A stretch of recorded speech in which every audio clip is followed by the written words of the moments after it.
About 37 of them, they are all the migrants, the Sumatran migrants. And only 17 Chinese.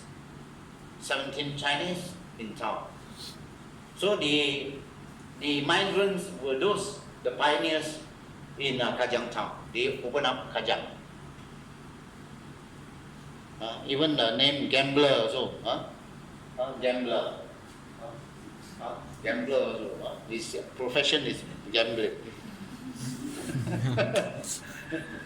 So this British had done a good job. Yeah. They did a lot of this census and survey and recorded and kept in National Archive. We went to Kuala Lumpur National Archive, got this document out. So when you do some research, you can go to archive and search for it. Or the Kajang started actually with the tin mining industry. They found tin and they started to open up tin mines. Reko was the earliest, 1850s. Hakkas were mining and also the mandiling. And the boss was the American, was the boss who opened up tin mine.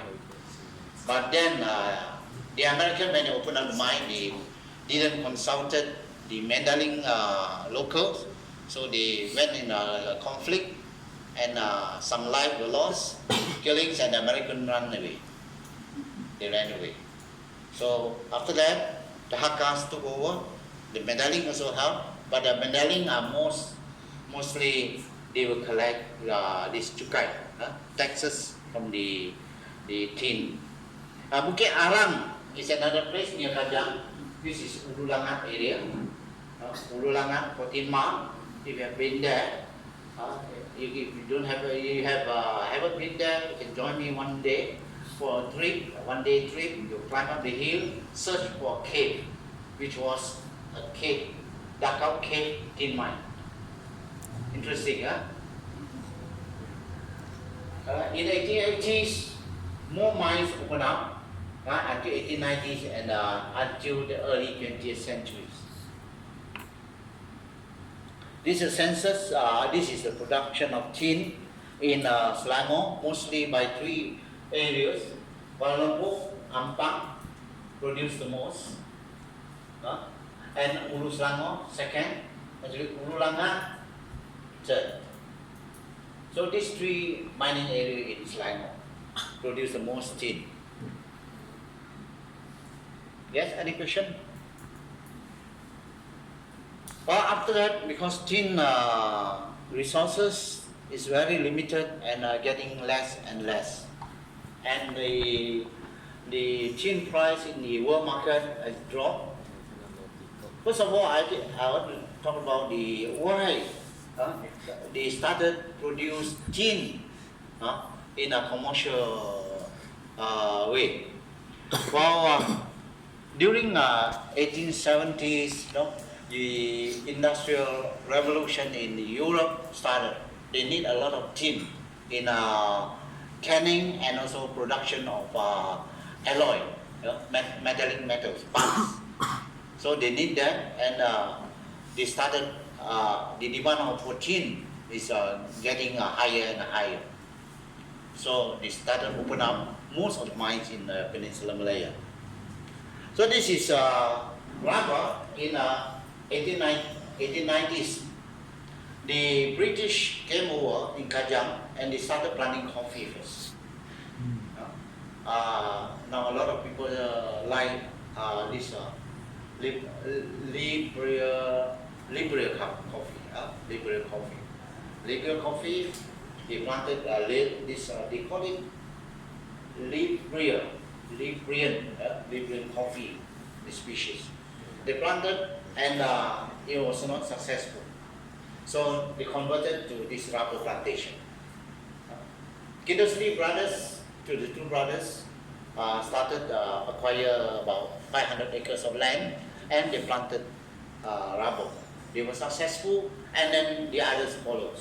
The British planters came in and a lot of these estates, land were taken up to plant rubber. most of them taken up by the British. So the name retained until today. The names of the settlements around this Kajang and Ululangan area carries the name of these places. So you go there, you see this Sri Haneko is near to Nirwana, Purus Menyel. And these are the Tokes involved in planting. They were very rich. Raja Arang has a road named after him, but then it was changed to Jalan Tengah. After, when you walk there, our guide will tell you the story. Well, this Kindersley brothers also has a name, road named after them in town. Go Ahi has a road named after him in Sungai Chua area, and Lau Tikok has a road named after him near to Yuhua School. Well, we found this manuscript in Chinese, written in Chinese, and written in ink. It's lucky that we found this. It's just kept in a account book, old account book, more than 100 years old. So we found this written by one of these scholars and tell about how was Kajang in the early days. You know? So he mentioned that in 1860s, Kajang was basically jungle and swampland with abundance of wildlife, and a lot of tigers walk about.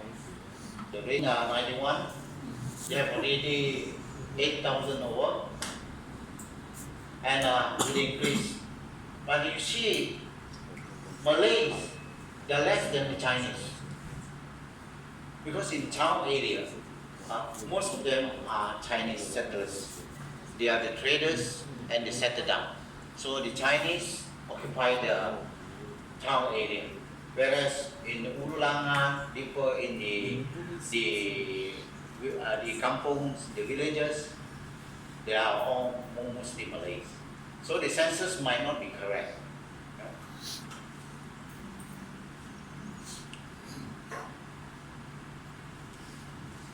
Oh, the first batch of brick houses, 40 units of 2-story shop houses were built, but they didn't mention where.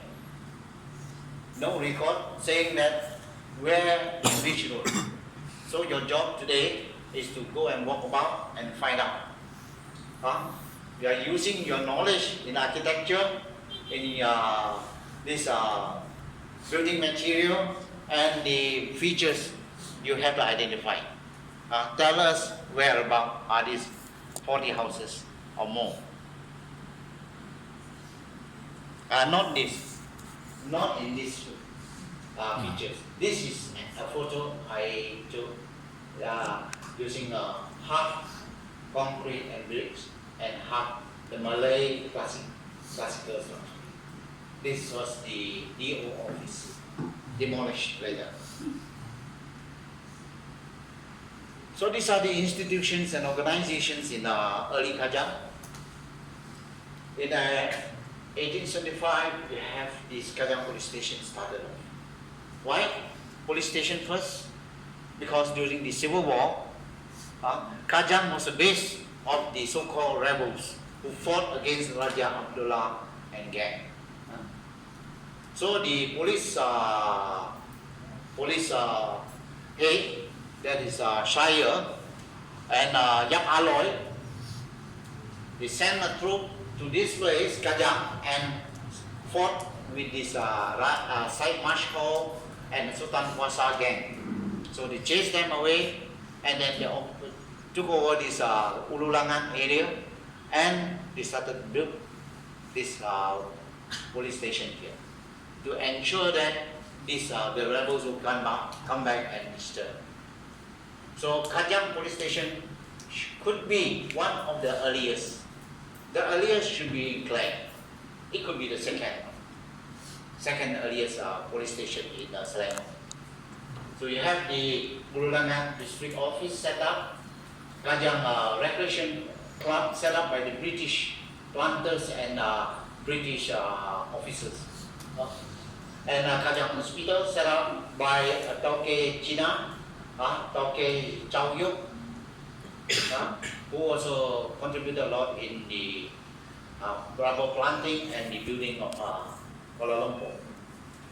Like Masjid Raja Alam in Barana, very beautiful structure. More than, I think more than 100 years. There are more than 100 years in Barana. You go southward near to the border of English Milan, you can see the mosque, very big mosque. The temple, just you look up from the window, down there, our next door, is the temple, built in 1898. So this is another clue for you to find where about the first batch of the brick houses. Holy Family Church, Gothic structure was built in 1901. Just demolished after the bombing of by the airplane during the Second World War. Because it cracked, so they demolished it and rebuilt. So you cannot see the structure now. But we have a photo carrying half of its the tower or the Gothic structure. Kajang Methodist Church also was very early in Sungai Chua. And Church of St. Catherine, 1912, the Anglican Church, was acquired by a developer. They exchanged another piece of land, so the old church was demolished. Anglican Church, the English cottage style structure. The Kuil Subramaniam in Jan Rapo and Kajang High School. You have another school, there's a Yuhua School also in 1918. You see this beautiful structure of Ululangan District Office, wooden structure, the classical Malay architecture, and also the British, the Western structure. Why 1960s? During 1960, this was demolished. Just now when you gather up from the MRT, you saw beside the stadium, there's a satay, isn't it? Satay building, Samuri Satay. That was